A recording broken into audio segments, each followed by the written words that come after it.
السلام عليكم ورحمة الله وبركاته.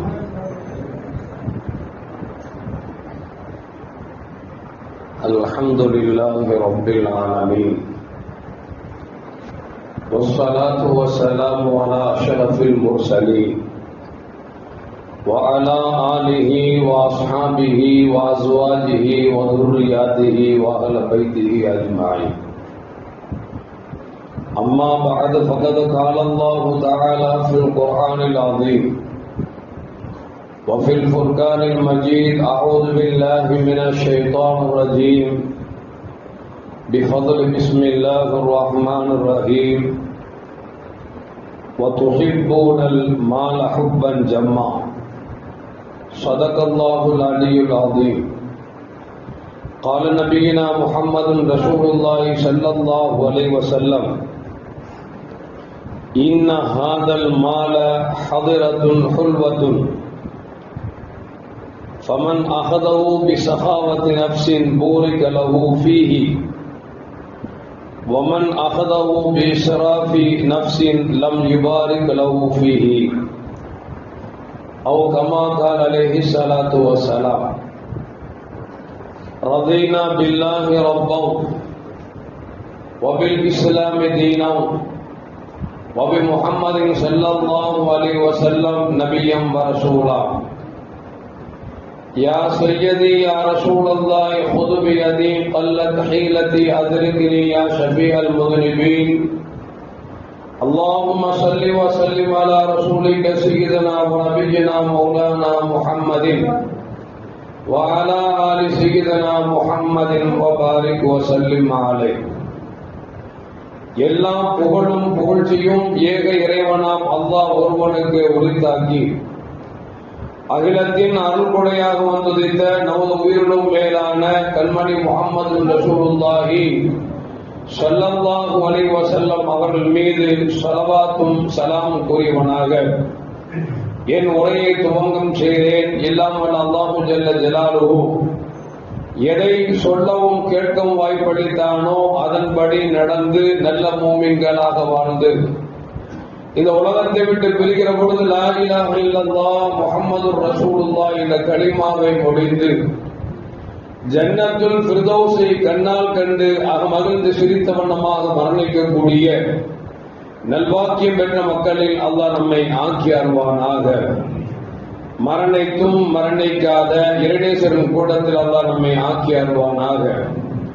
நாளை மறுமையில கண்மணி முஹம்மது ரசூலுல்லாஹி ஸல்லல்லாஹு அலைஹி வஸல்லம் அவர்களின் திருக்கரங்களால் ஹவ்துல் கௌசர் என்கிற தடாகத்தில் நீர் பருகி அன்னாரின் ஷஃபாஅத்தை பெற்று அன்னாரின் கரம் பிடித்து ஜன்னத்துல் ஃபிர்தௌஸ் என்ற உயர்ந்த சொர்க்கத்தில் அவர்களோடு அல்லாஹ் நம்மை சங்கமிக்க செய்வானாக. எல்லாவற்றுக்கும் மேலாக இறை அன்பை பெற்று இறைவனை பார்த்து பரவசமடையக்கூடிய அவருடைய லிகாவையும் ரிதாவையும் பெற்ற மக்களில் அல்லாஹ் நம்மை ஆக்கி அருள்வானாக. அருமையான மூமின்களே, அல்லாஹு ஜல்ல ஜலாலுஹு மனிதன் வாழ்வதற்கு தேவையான எல்லாவற்றையும் படைத்தாலும் கூட அதிலே இறைவன் வழங்கியதில் மிகச் சிறந்தது என்னவென்றால் பொருளாதாரம், பணம். இந்த பணம் மனிதனுக்கு தேவைதான், மாற்றம் இல்லை. அந்த பணத்தை எப்படி ஈட்ட வேண்டுமோ அப்படி ஈட்ட வேண்டுமே தவிர இறைவனும் இறை தூதரும் எந்த வழியில் பணத்தை சேகரிக்க கூடாது என்று சொன்னார்களோ அந்த வழியில் சேகரிப்பது என்பது நல்லதும் அல்ல. பணத்தை சேகரிக்க வேண்டும். அந்த பணம் எப்படி இருக்க வேண்டும் என்று சொன்னால் நம்மை அல்லாஹ்வின் பக்கம் நெருக்கக்கூடியதாக இருக்க வேண்டுமே தவிர அந்த பணத்தை கொண்டு தவறான வழியில் ஈடுபடுத்தி விடக் கூடாது என்பதை நபிகள் நாயகம் ஸல்லல்லாஹு அலைஹி வஸல்லம் சொல்கிறார்கள். பணம் இல்லாதவனும் வேண்டும் வேண்டும் என்று ஆசைப்படுகிறார், பணம் இருப்பவரும் வேண்டும் வேண்டும் என்று ஆசைப்படுகிறார். பணம் என்பது சொல்வார்கள் பிணம் கூட வாய் பிளக்கும் என்று சொல்வார்கள். பணத்தை கண்டால் பிணம் கூட வாய் பிளக்கும் என்று சொல்வார்கள். இன்றைக்கு எதற்கெடுத்தாலும் பணம் இல்லாமல் எதையும் சாதிக்க முடியாது என்கிற சூழ்நிலையை தாண்டி பணம் இருந்தால் நிரந்தரமாக வாழ்ந்து விடலாமோ என்று நினைக்கக்கூடிய அளவிற்கு மனிதனின் ஈமானை கெடுத்துக் கொண்டிருக்கிறது என்பதும் இந்த மாற்று கருத்தும் அல்ல. அல்லாஹு ஜல்ல ஜலாலுஹு சொல்கிறான், வதுஹிப்பூனல் மால ஹுப்பன் ஜம்மா, நீங்கள் செல்வத்தின் மீது அளவு கடந்த மோகத்தை வைத்திருக்கிறீர்கள் என்று அல்லாஹ் சொல்றான். படைச்ச ரப்புல் ஆலமீன் சொல்றான், மனிதர்களே உங்களுடைய எண்ணங்கள் எப்படி இருக்கிறது என்று சொன்னால் பணம் பணம் பணம் என்று நீங்கள் அதிகமாக மோகம் கொண்டிருக்கிறீர்கள் என்று சொல்லி அல்லாஹு ஜல்ல ஜலாலுஹு இந்த வசனத்தை சொல்லுகிறார்.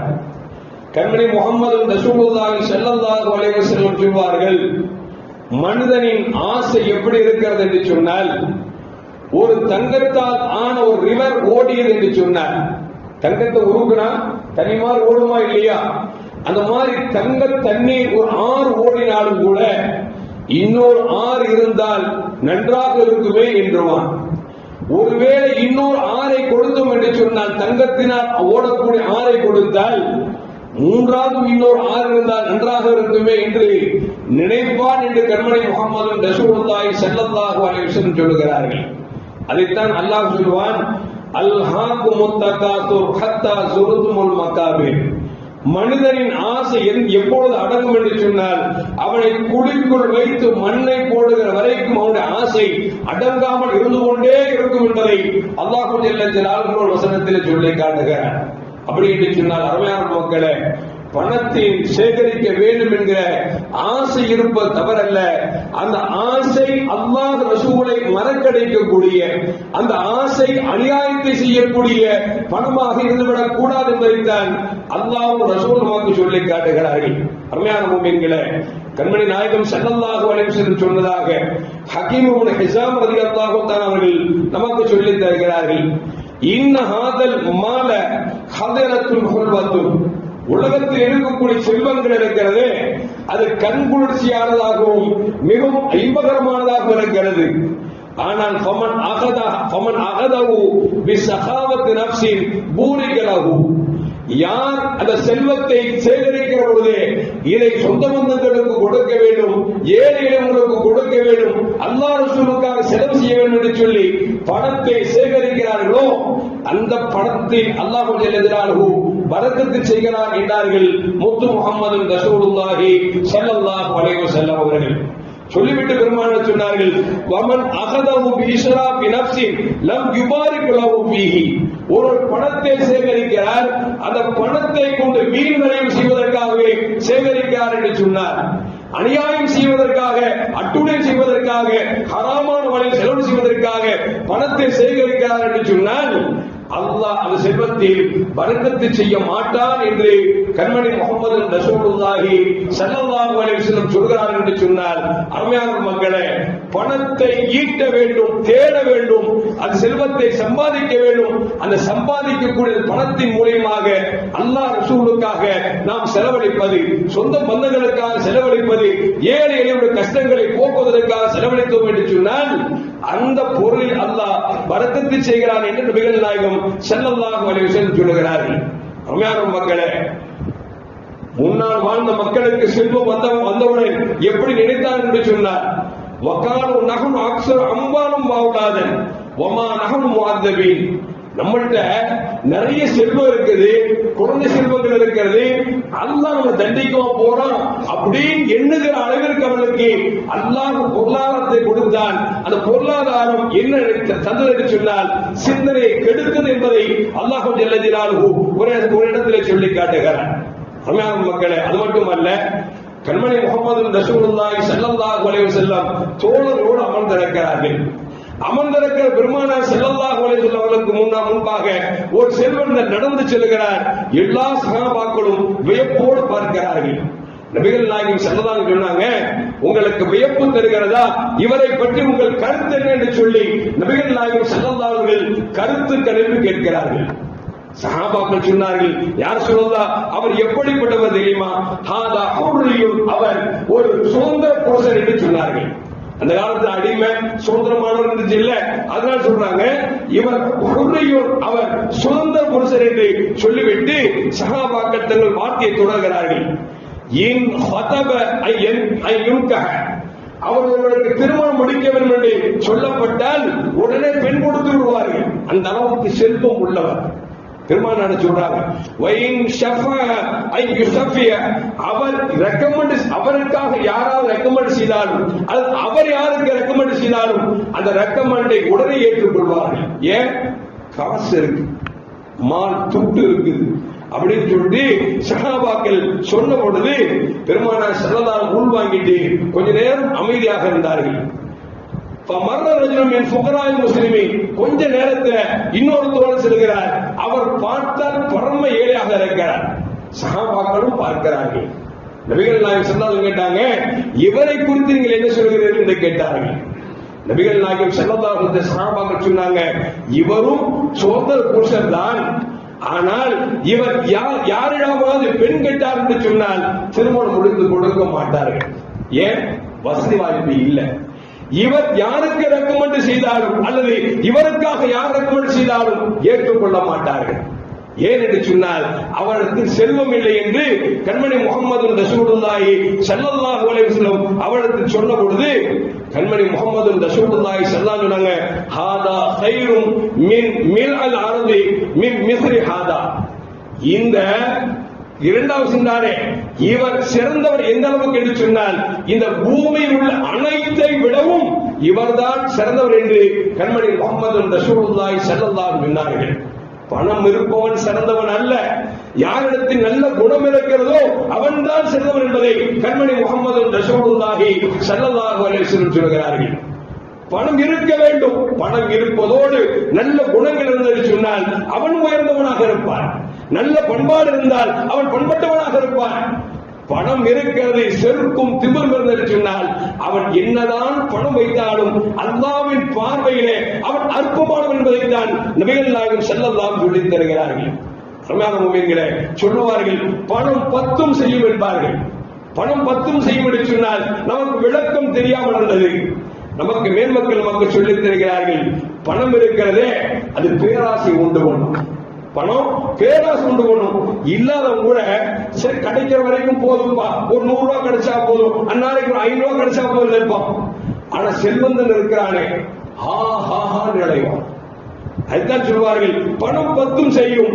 ஒண்ணு என்ன செய்ய பேராசை உண்டு பண்ணும். கோடி கோடியா வச்சிருப்பான், கோடி கோடியா அடிப்பான். இதை பார்க்கிறோம் இல்ல? அந்த காலேஜ் அவருக்குள்ளது, இந்த காலேஜ் அவருக்குள்ளது, அந்த ஹாஸ்பிட்டல் அவருக்குள்ளது, இந்த ஹாஸ்பிட்டல் அவருக்குள்ளது. எல்லாம் பார்த்தா அல்லாஹ் அக்பர் 1000 கோடி 2000 கோடி வச்சிருப்பான். ஆனா பேப்பர்ல பார்த்தா 1000 கோடி சுருட்டு நேரம் போட்டிருப்பான். என்ன காரணம் அப்படின்னா பணம் பத்தும் செய்யும், பேராசை உண்டு பண்ணும், தீய இச்சையை தரும். தீய காசு வந்துட்டா சமீபத்தில் முந்தானத்தில் அமைச்சர் நினைக்கிறேன், அவர் ஜட்ஜோடு ஆடுறார். அல்லாஹ் அக்பர், எவ்வளவு கொடுமை பாருங்க. நாட்டை ஆடுற பொறுப்பை கொடுத்திருக்கிறது. அவர் ஜட்ஜோடு ஆடுறாரு. 2 வயசு பிள்ளைங்க டப்பா வச்சு பிடிக்கிற மாதிரி காட்சியை பார்த்தா அனுபவமா இருக்கு. காரணம் என்ன? காசு திமிரு, பணத்திமிரு. மூணாவது என்ன அப்படின்னா கஞ்சத்தனம். இல்லாதவங்க கூட அள்ளி கொடுத்துருவாங்க, இருக்கிறவங்க அள்ளி கொடுக்கிறது ரொம்ப கஷ்டம். இல்லாத ஏழைவாழ மக்கள் இருப்பாங்கன்னா கொடுக்கிறவங்க இவருக்கு கொடுத்தால் அல்லாஹ் எனக்கு தருவான் என்கிற நம்பிக்கை இருக்கும். ஆனால் இருக்கப்பட்டவன் கொடுக்கவும் மாட்டான். கொடுக்கும்போது என்ன இருக்குமா, நான் கொடுக்கிறனால இவர் சாப்பிடறான்னு இருக்கும். நமக்கு அந்த பழமொழி சொல்லுகிறது, பத்தும் செய்வது சொன்னால் ஒரு கஞ்சத்தனத்தை உருவாக்கிவிடும். நாலாவது என்னன்னா காதலை உருவாக்கும். காசு இருக்குல்ல, எவ்வளவு வேணாலும் வச்சுக்கலாம் அப்படிங்கிற மாதிரி என்ன வந்துடும். 5வது அகம்பாவம். காசு இருக்கிறது, என்னை யார் என்ன செய்ய முடியும், என்னை யார் கேட்க முடியும், நான் எப்படி வேணாலும் நடப்பேன் என்று சொல்லி அகம்பாவம் தானாக வந்துவிடும். காசு இருக்கிறவங்க பெரும்பாலும் பொய் அதிகமா சொல்லுவோம். யாரையும் குறித்து பேசல, பத்தும் செய்யும் அப்படிங்கிறதுக்கு மேன்மக்கள் விளக்கம் தரதை எடுத்து சொல்றேன். இதில் விதிவிலக்கான பெருமக்கள் நிறைய பேர் இருக்கிறார்கள். கொடுக்கக்கூடிய அள்ளி கொடுக்கக்கூடிய உள்ளங்கள் இருக்கிறது. பணம் இருக்கக்கூடியவர்கள் பொய் பேசாமல் இருக்கிறார்கள். வியாபாரத்தில் ஞானமுள்ளவர்கள் இருக்கிறார்கள். அது வேறு பிரச்சனை. பணம் பத்தும் செய்வதற்கு 10 அப்படிங்கிறதுக்கு சொல்றாங்க. 7வது பொறாமை கொள்ளும். ஒரு பொருள் எடுக்கிறோம் அப்படின்னா அந்த பொருள் அவன்கிட்ட போயிடக்கூடாது, எப்படி காசு கொடுத்தாலும் பொருள் நம்ம எடுத்துக்கணும் அப்படிங்கிற பொறாமை அவருக்கு வரும். ஆடம்பரம். சமீபத்தில் கேட்டேன், ஒரு சின்ன மருந்து வியாபாரி 11 கோடி ரூபாய் வீடு கட்டிருக்கான். அல்லாஹ் அக்பர். எதுக்கு சொல்ல வர அப்படின்னா, காசு இருந்தா தன்னை எப்படியெல்லாம் கொண்டு போய் செலுத்தும் ஆடம்பரம் அப்படிங்கிறாங்க. அது மட்டுமல்ல, கர்வம், பெருமை, கெடுக்கிற மனம், இந்த 10 பணம் இருந்தால் செய்யும் என்று நமக்கு மேல் மக்கள் சொல்லித் தருகிறார்கள். சொல்லுவார்கள், ஈட்டி இருக்கிறது 8 முழம் பாயும், 8 வரைக்கும் அதை தாக்கும். ஆனா பணம் இருக்கிறதே பாதாளம் வரை தாக்கும் என்று சொல்வார்கள். ஆனா இன்னைக்கு பணத்தை பாதாளத்தை தான் வச்சிருக்கான். பணத்தை பாதாளத்தை எல்லாமே வச்சிருக்கிறான். ஏன்னா வீட்டுல வைக்க முடியல, பேங்க்ல வைக்க முடியல, எல்லாம் பாதாளத்தை வச்சிருக்கிறான். இப்பதான் விளங்க முடியுது, பணம் பாதாள வரை பாய அப்படிங்கிறது ஓஹோ இதுதானோ அப்படின்னு நினைக்க வேண்டியது இருக்கு. அல்லாஹ் காப்பாத்து அருமையான மக்களே. அது மட்டும் சொல்லுவாங்க, பணம் இருந்தால் பகைவனின் பல்லும் கூட விண்ணுமா. பணம் இருந்துச்சுன்னா பகைவனின் பல்லும் கூட விண்ணும். நமக்கு ஒருத்தங்க பிடிக்கல வச்சுங்களேன், காசு லோனா இருந்தா அவன் சிரிச்சா பல்ல பாரு மூத்து மாறு இருக்கு அப்படிமா. காசு இல்லைன்னு வச்சுங்களேன், பல்ல பாரு சிங்கப்பல் மாதிரி இருக்குமா, அல்லது வேற அசிங்கமா சொல்லுவோம், குரங்கு பல்லு மாதிரி இருக்குமா. என்ன காரணம்? பணம் இருந்தால் பகைவனின் பல்லும் கூட மின்னும். பணம் இல்லை என்று சொன்னால் சொந்தக்காரன் சொல்லும் கூட நம்மை கொள்ளும் என்று சொல்லி நமக்கு ஒரு பழமொழி சொல்லி தருகிறார்கள். அருமையான மக்களே, அது மட்டுமல்ல, பணம் இருக்கிறதே யஹ்யா உலூமுத்தீன் எழுதிய இமாம் கஸாலி நம்ம சொல்லுவாங்க, பணமும் பாம்பும் ஒன்று என்று சொல்வார்கள். பாம்பை என்னதான் வீட்டுக்குள்ள வச்சு வளர்த்தாலும் ஒரு நாள் வேலை காமிச்சு வச்சுக்க செத்துதான் போடும். காசு அப்படித்தான், எவ்வளவுதான் சேகரிச்சாலும் ஒரு நாள் நம்மை கெடுத்து விடும் என்று சொல்லி இமாம் கஸாலி ரஹ்மத்துல்லாஹி சொல்லுவாங்க. சொல்லிட்டு சொல்றாங்க, பணம் இருக்கிறது, பணத்துக்கு ஒரு குணம் உண்டு. என்ன அப்படின்னா, அது கடல் நீரை போன்றது. கடல் நீரை குடிச்சுட்டா எவ்வளவுதான் அந்நிலை குடிச்சாலும் நல்ல தண்ணி குடிச்சாதான் ஒரு தாகம் அடங்கும். அப்படித்தானே? அது மாதிரி பணத்திற்கு கடல் நீரின் குணம் ஒன்று உண்டு. கடல் நீரை குடிக்க குடிக்க தாகம் அதிகரிக்குமே தவிர தாகம் தெரியாது. பணமும் அப்படித்தான். பணத்தை சேகரிக்க சேகரிக்க வேண்டும் வேண்டும் வேண்டும் என்கிற எண்ணம் தான் வருமே தவிர அது போதும் போதும் என்கிற குணத்தை தராது என்று சொல்லி நமக்கு மேன்மக்கள் நமக்கு சொல்லித் தருகிறார்கள். அருமையான முஃமினீன்கள், அது மட்டுமல்ல, ஜாதி மத வேறுபாடு இல்லாத, தீட்டு இல்லாத உலகத்தில் ஒன்று இருக்கு அப்படின்னா பணம் மட்டும்தாங்க. ஏன்னா சொல்றான், பல பேரின் எச்சில்பட்டு பல கை மாறி வந்தாலும் தீட்டில்லாத ஒன்று அது இந்த பணம் மட்டும்தான். நம்மள வேஜாதிகாரி வீட்டுக்கு பணம் கொடுக்க ஏற்ற மாட்டான். ஆனா பணம் எனக்கு என்ன கொடுத்து வச்சிருப்போம். நம்ம எண்ணம் போல எச்சி தொட்டிருப்போம். ஆனா அவனுக்கு எச்சில் கூட செய்யாது, தீட்டில்லாம உள்ளே போகிறது சொன்னால் அது பணத்திற்கு மட்டுமே உண்டு என்று சொல்லி ஒருவன் எழுதி வைத்திருக்கிறார். அருமையான முஃமினீன்களே, அது மட்டுமல்ல, பணம் உங்களிடம் இருந்தால்தான் வழிபோக்கனும் உங்களுக்கு சொந்தமாகுவான். அதே உங்களுக்கு இல்லை என்று சொன்னால் சொந்தம் கூட நீங்கள் வழிபோக்கனாக மாறிவிடுவீர்கள். காசு இருந்தா வழிபோக்கன் கூட சொந்தமாயிருவான். காசு இல்லைன்னு வச்சுங்களேன், நம்ம சொந்தக்காரன் கூட வழிபோக்க அப்படிப்பான். இந்த அளவுக்கு பணம் மிகவும் மரியாதை பெற்றுத் தருகிறது என்பதை நாம் மறந்துவிடக் கூடாது. இப்படிப்பட்ட பணத்தை சேகரிக்க வேண்டும். அதில் பரக்கத்து வேண்டும் என்று சொன்னால் நமக்காக, நம் குடும்பத்திற்காக, சொந்த பந்தத்திற்காக, ஏழை வாழைகளுக்காக, அல்லாஹ் ரசூலுக்காக யார் செலவழிக்கிறார்களோ அந்த பணத்தில் பரக்கத்து இருக்கிறது என்றார்கள் நபிகள் நாயகம் ஸல்லல்லாஹு அலைஹி வஸல்லம். அருமையான மக்களே, ஒரு பேச்சாளர் மக்களுக்கு மத்தியில் பேசிட்டு இருந்தார். பணம் இருக்கிறது நண்பனை கூட பகைவனாக்கி விடும் என்று சொன்னார்.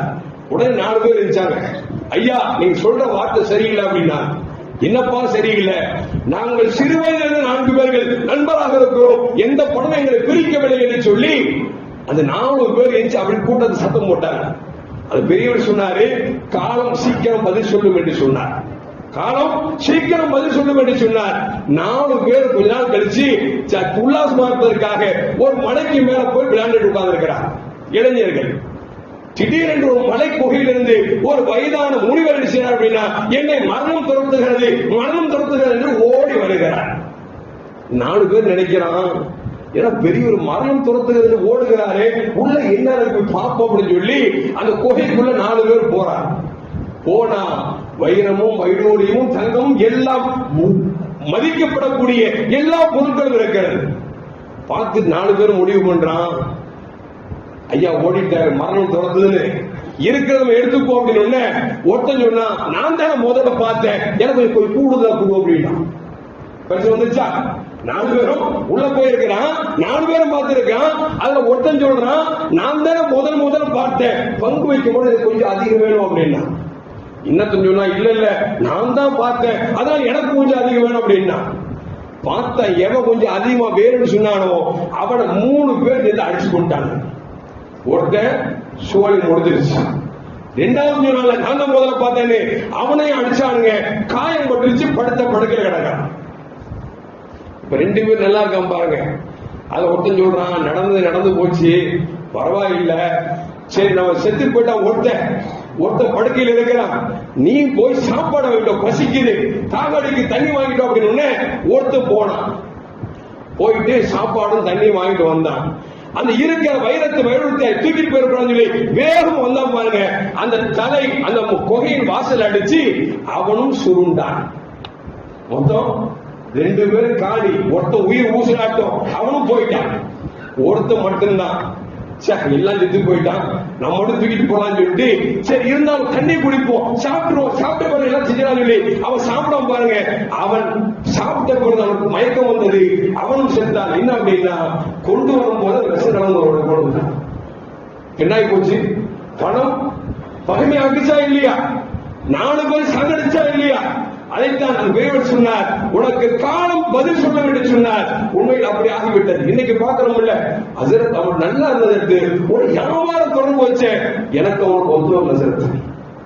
ஏன் பணம் நம்மை பகைமையாக்கி விட்டது என்று சொன்னால் அதைத்தான் இமாம் மசாலா சொல்லுவாங்க, பணமும் பாம்பும் ஒன்று என்று நமக்கு சொல்லுவார்கள். மக்களே, பணம் இருக்கணும், பணம் என்ன செய்யணும் அப்படிங்கிறத மேம்பக்கள் நமக்கு சொல்லி தராங்க பாருங்க. இமாம் அபூ ஹனீஃபா ரஹ்மத்துல்லாஹி அலைஹி, நம்மெல்லாம் ஹனபிங்கிறவங்க, அந்த ஹனபி மதுஹபை தோற்றுவித்தவர்கள், மிகப்பெரிய வழி இறைநேச செல்வர், கல்விமான், மிகப்பெரிய கொடைவள்ளல், மிகப்பெரிய செல்வந்தர். ஜவுளி வியாபாரம் பண்ணாங்க. அந்த காலத்தில் மிகப்பெரிய பணக்காரர் இருந்தாங்க. பணக்காரராக இருந்தாலும் கூட மார்க்க ஞானத்தை மக்களுக்கு கொண்டு செலுத்த சொல்லி அவர்கள் படித்துக் கொடுப்பார்கள். பல ஊர்களில் இருந்து, பல நாடுகளில் இருந்து அவருக்கு பயிர்வதற்காக பல்லாயிரக்கணக்கான மாணவர்கள் வருவார்கள். அப்படி ஒரு நாள் படிச்சு கொடுத்துருக்கும் பொழுது ஒரு யாக்கூப் ஒரு மனுஷன், சின்ன பையன், போற வழியில பார்த்தா பிள்ளைங்களாம் படிச்சுட்டு இருக்கிறாங்க. சொல்ற கருத்து அறிவார்ந்த கருத்தா இருக்கு. நீ போ நின்றா அந்த ஞானம் உள்ள இருக்குது. ஆனா பார்த்தா அவங்க வாழ்க்கை வறுமையில் வீழ்ந்து கிடக்கிறது. ஒரு நாள் 2 நாள் ஆச்சு, இப்படியே டெய்லி சும்மா போயிட்டு வர்றான். பார்த்தா வீட்டுல காசு இல்லை. என்னன்னு கேட்டா அந்த பையன் சொல்றான், நான் ஞானம் கல்வி கெடுத்துக் கொண்டிருக்கிறேன். அந்த அம்மா அந்த பையனை பின்தொடர்ந்து வந்துருச்சு. பார்த்தா அபூ ஹனீஃபா ரஹ்மத்துல்லாஹி அலைஹி அவர்கள் பாடம் நடத்தக்கூடிய அந்த பாடசாலையில போய் உட்கார்ந்துட்டு இருக்கான். அந்த அம்மாவுக்கு ஆத்திரம் தாங்க முடியல. இமாம் அவர்களே, கொஞ்சமா உங்களுக்கு புத்தி இருக்குதா? அவனும் நானும் சேர்ந்து உழைத்தால்தான் வீட்டில் சாப்பாடு செலவுக்காகவும் அவனை பிடித்து வைக்கிறது என்று சொன்னால், நாங்கள் வீட்டில் கஷ்டப்பட வேண்டிய இருக்கிறது. தயவு செய்து பிள்ளைக்கு ஞானம் வேண்டாம், ஒன்று வேண்டாம், விடுங்கள் என்றால் பெண்மணி கோபத்தால் கொப்பளித்தது. அப்போ சொன்னாங்க, அந்த பையனுக்கு ஃபாலூடா என்கிற உயர் ரகமான உணவு, மன்னர்கள் சாப்பிடக்கூடிய, இன்னும் சொல்ல போனால் பிஸ்தா எண்ணெயில் செய்த ஒரு உணவை அவர் சாப்பிடணும் சொல்லி நான் ஆசைப்படுகிறேன் என்று சொன்ன பொழுது அந்த அம்மா சொல்லி குடிக்கிறதுக்கு கஞ்சியில பிஸ்தா சாப்பிடுறாங்க, அதான் ஒண்ணு வேண்டாம். அவங்க வந்து பார்த்தாங்க. உடனே நம்மகிட்ட 100 திரகத்தை எடுத்து கொடுத்து, இதை வைத்துக்கொள், மாசம் உனக்கு தேவைப்படுகிற இடத்தில் கேட்டுக்கொண்டிருக்கோள், இந்த மாணவனை இப்படியே விட்டுவிடு என்று சொல்லி இமாம் அபூ ஹனீஃபா ரஹ்மத்துல்லாஹி அலைஹி காசு கொடுக்கிறாங்க. அந்த அம்மா மாசம் காசு வாங்கி போய் செலவு பண்ணுது. பையன் படிச்சுட்டு இருக்க, படிச்சு மிகப்பெரிய ஆசிரியராகி விட்டார், ஞானியாகி விட்டார். எந்த அளவுக்கு என்று சொன்னால், ஹாரூன் ரஷீத் பாஷா ரலியல்லாஹு தஆலா அவர்கள் ஆளுகிற ஆட்சியிலே இவர்களை உயர்ந்த தலைமை நீதிபதியாக ஏற்படுத்துகிறார்கள். தலைமை நீதிபதியோடு அரசர் விருந்து சாப்பிட ஆசைப்படுறாங்க. வீட்டு சாப்பாடு வச்சிருக்கிறாங்க. அதுல பார்த்தா ஒரு உணவு மண்டம் பார்த்ததே இந்த வாழ்க்கையில மனமும் அதுக்கு அவ்வளவு அழகா இருக்கு. அரசர்கிட்ட அவங்க கேட்டாங்கன்னா, அரசரே இது என்ன உணவு, இதுவரைக்கும் பார்த்தது இல்லையே, ரொம்ப மணக்குது அப்படின்னு சொன்னாங்க. இதுதான் ஃபாலூடா, பாஸ்தாவில் செய்யப்பட்ட உயர்ரகமான உணவுக்கு இதை கேட்ட உடனே யாக்கூப் சிரிக்க ஆரம்பித்து விட்டார். ஏன் சிரிக்கிறீங்கன்னு மன்னர் கேட்கிறார். எல்லோரும் வெளிப்பார்வையில் தான் பார்ப்பார்கள். இமாம் அபூ ஹனீஃபா ரஹ்மத்துல்லாஹி அவர்கள் அகப்பார்வையில் பார்த்து என் தாயார் இப்படி நடந்து கொண்டவர் சொன்னார்கள், உன் மகன் ஃபாலூடா சாப்பிடுவான், அரசரோடு சேர்ந்து சாப்பிடுவான் என்று சொன்னார்கள். அது நினைவுக்கு வந்து சிரித்தேன் என்று சொன்னார். அருமையான மக்களே, அவர் யார் என்று சொன்னால் அபூ யூசுப் என்று சொல்லி ரஹ்மத்துல்லாஹி அலைஹி தட்டி பார்த்தார். எல்லோருக்கும் ஃபேமஸா தெரியும்.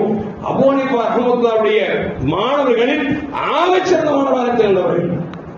எதுக்கு சொல்ல வர்ற அப்படின்னா, டெய்லி 100 திரகத்தை தாயார்கிட்ட கொடுத்து மாணவனை மார்க்க ஞானியாக ஒரு நாட்டிலே ஒரு மிகப்பெரிய நீதிபதியாக ஆக்கினார் என்று சொன்னால் நம்ம காசு பணம் அப்படி இருக்கணுங்க. கண்டவனுக்கு கட் அவுட் வைக்கிறதுக்கும் அடுத்தவனுக்கு கட்டிங் கொடுக்கறதுக்கும் நமக்கு தேவையான நம்ம சம்பாதிச்ச பணத்தை அடுத்தவனுக்கு கட் அவுட் வைக்கிறதுக்கும் கட்டிங் கொடுக்கறதுக்கு நம்ம காசு எந்த வழியில் காசு வருகிறதோ அந்த வழியில் சென்று சொல்வார்கள். மக்களே, நம்ம காசு எப்படி இருக்கும்னா அபூ ஹனீஃபா ரஹ்மத்துல்லாஹி செலவு பண்ணா பாத்தீங்களா, உருவாக்குற மாணவர்கள் உருவாக்குறாங்க. இந்த உருவாக்கம் நடத்திருக்க வேண்டும். ஏன் இன்னும் சொல்ல போனால் சல்மான் ஃபாரிஸ் ரஹ்மத்துல்லாஹி ரலியல்லாஹு தஆலா அன்ஹு பாரிஸ் தேசத்திலிருந்து எந்த மதம் சிறந்த மதம், எந்த மார்க்கம் சிறந்த மதம் என்று சொல்லி கிட்டத்தட்ட பல மதங்களை அலசி ஆராய்ந்து பார்த்தார்கள். கடைசி ஒரு கிறிஸ்துவ பாதிரியார் கிடைத்தார். அவர்கிட்ட போய் அந்த கிறிஸ்துவத்தை பற்றி படித்தார். படிக்கிற பொழுது அந்த கிறிஸ்துவ பாதிரியார் சொன்னார், மக்காவில் முகமது என்ற ஒரு பிறப்பார் பிறந்து விட்டார், அவருக்கு இன்னென்ன தன்மைகள் இருக்கிறது என்று சொல்லிவிட்டு அவர் கொண்டு வர மார்க்கம் தான் உலகத்தில் ஆக சிறந்த மார்க்கம், அதை பற்றி பிடித்துக் கொள் என்று சொல்லிவிட்டு அவர் மரணித்து விட்டார். தேடிக்கொண்டே மக்காவுக்கு வந்தார். வருகிற பொழுது வாதில் குரா என்கிற இடத்தில் சல்மான் ஃபாரிஸ் ரலியல்லாஹு தஆலா அவரை பிடித்து ஒரு அடிமையாக்கி கொண்டார். அந்த காலத்தில் அடிமையாக்குறது பெரிய இது. அடிமையான சும்மா இல்லைங்க. அவருடைய சல்மான் ஃபாரிஸ் எவ்வளவு கெஞ்சிறாங்க, நீ அடிமைன்னு சொல்லியாச்சு. சொல்றாங்க, 300 மரத்தை எனக்கு நீ கொடுக்க வேண்டும், 40 ஊக்கியாவை எனக்கு தந்து விட்டால் நீ சுதந்திர புருஷனாக மாறிவிடலாம் என்று சொல்லி அவருக்கு உரிமை கொடுக்கப்பட்டு விட்டது. இந்த நேரத்தில் அடிமையா இருந்து கொண்டு பெருமானாரை தேடிக்கொண்டே இருக்கிறார். அப்பொழுது எஜமான் இன்னொரு சொல்றாரு, இந்த மாதிரி முகமது ரசூலுல்லாஹ் வந்துட்டாங்க, மதீனாவுக்கு போறாங்க அப்படிங்கிற தகவல் தெரிஞ்ச உடனே இவங்க மக்கா வந்து மதீனாவுக்கு பெருமானாரை தேடி வருகிறார். நபிகள் நாயகம் ஸல்லல்லாஹு அலைஹி வஸல்லம் பார்த்து விட்டார். பார்த்துட்டு நபிகள் நாயகம் ஸல்லல்லாஹு அலைஹி வஸல்லம் சில பொருட்களை கொண்டு வந்து, நான் சதக்காவாக உங்களுக்கு தருகிறேன், நீங்கள் உங்கள் தோழர்கள் சாப்பிட்டுக் கொள்ளுங்கள் என்று சொன்னார். ரசூலுல்லாஹ் சொன்னாங்க, நபி தர்ம பொருளை சாப்பிடக்கூடாது என்பதை இறைவன் உத்தரவு எனக்கு வேண்டாம் என்று தெரிவித்து கொடுத்து விட்டார்கள். அடுத்த நாள் வந்தார், சில பொருட்களை கொடுத்தார், இது உங்களுக்கு அன்பளிப்பு தருகிறேன், உண்டு விடுங்கள் என்று சொன்னார். நபிகள் நாயகம் ஸல்லல்லாஹு அலைஹி வஸல்லம் வாங்கினார்கள், சாப்பிட்டு விட்டார்கள். சல்மான் பாரிசி பெருமானாரை சுற்றி வருகிறார். நபிகள் நாயகம் ஸல்லல்லாஹு அலைஹி வஸல்லம் ஏன் சுட்டுகிறார் என்பதை விளங்கிக் கொண்டார்கள். உடனே சட்டையை கட்டினார்கள். கலட்டிய போது பெருமானார் ஸல்லல்லாஹு அலைஹி வஸல்லம் கதமுன் உபா என்று சொல்லக்கூடிய இறுதி நபியின் முத்திரை கொண்டு முதுகில் துட்டி போன்றிருக்கும், அதை பார்த்துவிட்டு சொன்னார், உங்களை நான் ஈமான் கொள்கிறேன் என்று சொல்லி நபிகள் நாயகம் ஸல்லல்லாஹு அலைஹி வஸல்லம் கரத்தை பிடித்து ஈமான் கொண்டார். மக்களே, பெருமானார் சொன்னார்கள், சல்மான் பாரிசி இந்த தீனின் இந்த மார்க்கம் விண்ணில் இருந்தால் கூட விண்ணை தேடி வந்து பிடித்திருப்பார் என்று பெருமானார் ஸல்லல்லாஹு அலைஹி வஸல்லம் அவரை பாராட்டினார்கள். இன்னும் சொல்ல போனால் சல்மான் என்னை சார்ந்தவர், எனவே நீங்கள் நேசியுங்கள் என்று பெருமானார் ஸல்லல்லாஹு அலைஹி வஸல்லம் சொல்லிக் கொடுத்தார்கள். அந்த சல்மான் ரலியல்லாஹு தஆலா அன்ஹு சொல்றாங்க, நான் வீட்டுக்கு போறேன் அப்படின்னு என்னன்னு கேட்கிறாங்க. இல்ல, நான் அடிமையா இருக்கிறேன், 300 மரமும் 40 ஊக்கியாவும் கொடுத்தால் நான் உரிமை பெறுவேன், என்னிடத்தில் வழியிலே யார சொல்லலாம், நான் எஜமானத்தில் போகிறேன் என்று சொல்லும் பொழுது நபிகள் நாயகம் ஸல்லல்லாஹு அலைஹி வஸல்லம் அங்கு வைத்து சொன்னார்கள், சல்மான் பாரிஸ் ரலியல்லாஹு தஆலா அன்ஹு இவரை உரிமை பெறுவதற்கு தங்களால் முடிந்த காரியத்தை செய்கிறேன் என்று சொல்லும் பொழுது சில சஹாபாக்கள் 30 மரங்களை வாங்கி கொடுத்தார்கள், சில சஹாபாக்கள் 20 மரங்களை வாங்கி கொடுத்தார்கள். இப்படி இருக்கக்கூடிய சஹாபாக்கள் 300 மரங்களை வாங்கி கொடுத்து பெருமானார் ஸல்லல்லாஹு அலைஹி வஸல்லம் 40 ஊக்கியாவை தன் கரத்தால் கொடுத்து, இதை கொடுத்து நீங்கள் சொந்த புருஷனாக மாறுங்கள் என்று நபிகள் நாயகம் ஸல்லல்லாஹு அலைஹி வஸல்லம் சொன்னார்கள் என்று சொன்னால், அருமையான மக்களே, சஹாபாக்களின் பணம் எப்படி செலவானதை யோசிப்பாங்க. ஒரு அடிமை உரிமை விடுவதற்கு தங்களால் முடிந்த 30 மரங்களை 20 மரங்களை 1 மரங்களை 2 மரங்களை வாங்கி கொடுத்து ஒரு முஸ்லிமை சுதந்திரம் வாங்கி கொடுத்தாங்க என்று சொன்னால், அருமையான மக்களே, நம்ம காசு பணம் இப்படி செலவு பண்ணணுங்க. மார்க்கம் தெரியாதனால எவையவையோ பின்னால போய் நீ காசு கஷ்டப்பட்டு சம்பாதிச்ச பணத்தை சொத்து பத்துக்களை இழந்து கொண்டு இருக்கிறோம். ஒன்றை மட்டும் நான் தெரிந்து கொள்ளுங்கள், எந்த கட்சியாக இருந்தாலும் இஸ்லாமில் வளர்வதை எவரும் விரும்புவதில்லை. யாருக்கா மாற்று கருத்து இருக்காதுல? யாருக்கும் கிடையாது. நீங்கள் அப்படியே இருக்கலாமே தவிர உயர்ந்து வருவது என்பது மிகச் சிரமமான காரியம். என்று சொன்னால் முஸ்லிம்கள் என்று சொன்னாலே தனக்கு கீழே இருக்க ஆசைப்படுகிறார்கள். அப்படி இருக்கிற பொழுது கோடி கோடியா செலவு பண்ணி உலகத்திலும் ஒன்று இல்லை மறுமையில் ஒன்று தான் போறதுக்கு மறுமையில் நாம் சேகரிப்போமே, தப்பு இல்லையே. அருமையான மக்களே, இப்படி பார்க்கிற பொழுது நமக்கு எந்த அளவுக்கு இந்த பணம் வேலை செய்கிறது என்பதை நம்மால் விளங்க முடியாது. பணம் ஒரு பக்கம் அப்படின்னா பதிவு ஒரு பக்கம் என்ன வேலை செய்து பாருங்க.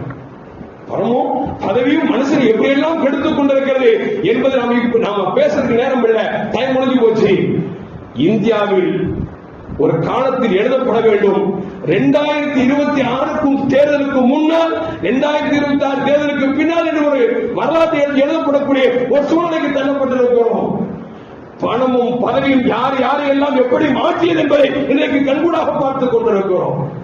எந்த கட்சிக்கும் இல்லாத பொதுமக்கள் என்று விழித்துக் கொண்டிருக்கிறார்கள். இந்தியாவில் என்ன நடக்கிறது என்று தெரியவில்லை, தமிழகத்தில் என்ன நடக்கிறது தெரியவில்லை. தேர்தலுக்கு முன்னால் வரைக்கும் அவன் இவன் என்று வசைபாடுகள் எல்லாம் இன்றைக்கு தேர்தலுக்கு முன்னால் பாராட்டுகிறான் என்று சொன்னார். அல்லாஹ் காப்பாற்ற. அருமையான மக்களே, எனக்கு ஒரு சந்தேகம் இருந்தது.